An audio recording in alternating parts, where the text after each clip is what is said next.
กราบสบายดีเนาะกราบสวัสดีพ่อแม่พี่น้องเมื่อสุขสุขคนมื้อนี้ก็มาพบมาพอกันอีกคือเก่าพี่น้อง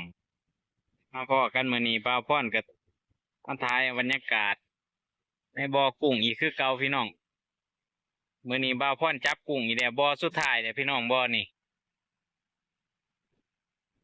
จับก็สิ2 วันคือเก่าเนี่ยพี่น้องมื้อนี้ก็สิเสียนออกไปก่อนเดี๋ยวมื้ออื่นพุ่นน่ะพี่น้องจะสิได้ปิดบ่อจังไดก็ฝากติดตามรับชมไปนํกันพี่น้อง